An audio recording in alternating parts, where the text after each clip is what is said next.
नमस्कार साथियों, कैसे हैं। तो आज पुनः मैं एक व्याकरण का नया टॉपिक, कल मैं हिंदी साहित्य का 12th का बातचीत पढ़ाया था। आज एक नया टॉपिक लेके आया हूँ जिसका नाम है वर्णमाला। वर्णमाला क्या होता है?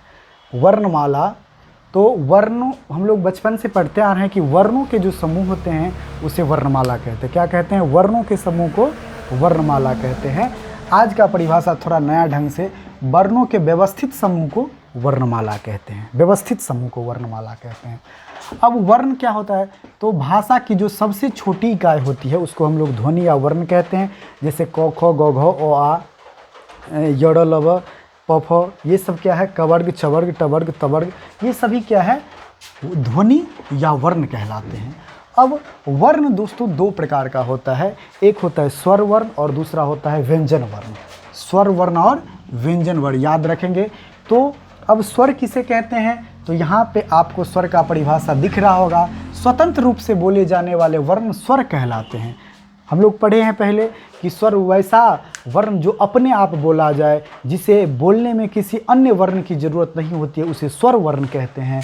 लेकिन यहाँ पे अलग थोड़ा स्टाइलिस्ट परिभाषा आप लोग जान लीजिए कि स्वतंत्र रूप से बोले जाने वाले वर्ण को क्या कहते हैं?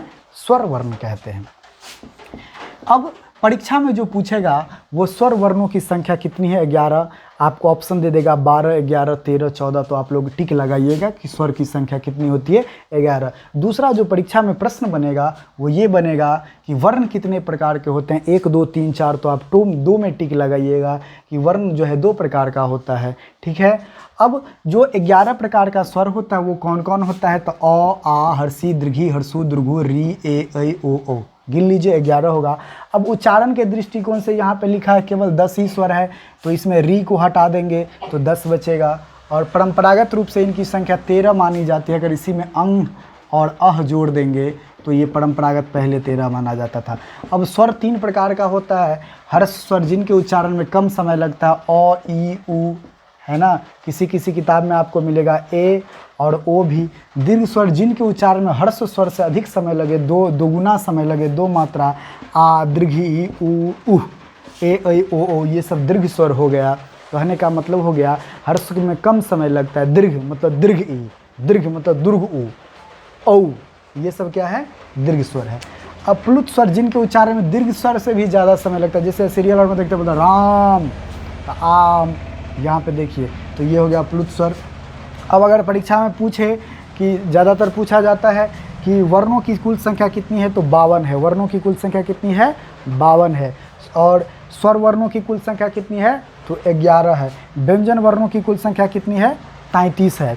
अब व्यंजन वर्ण क्या है? तो जो स्वर की सहायता से बोली जाए उसे व्यंजन वर्ण कहते हैं। ठीक है। जो जैसे क बोलते हैं तो क बोलते हैं, तो क में क्या आता है?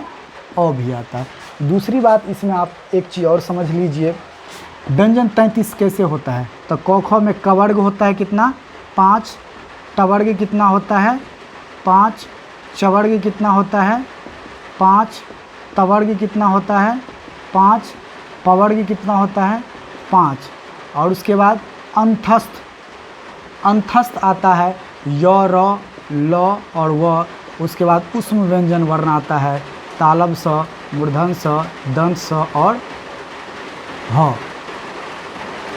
तो ये 4, 4, 8, 5, 13, 5, 18, 5, 23 और 10, 33, ये मिला के 33 होते हैं।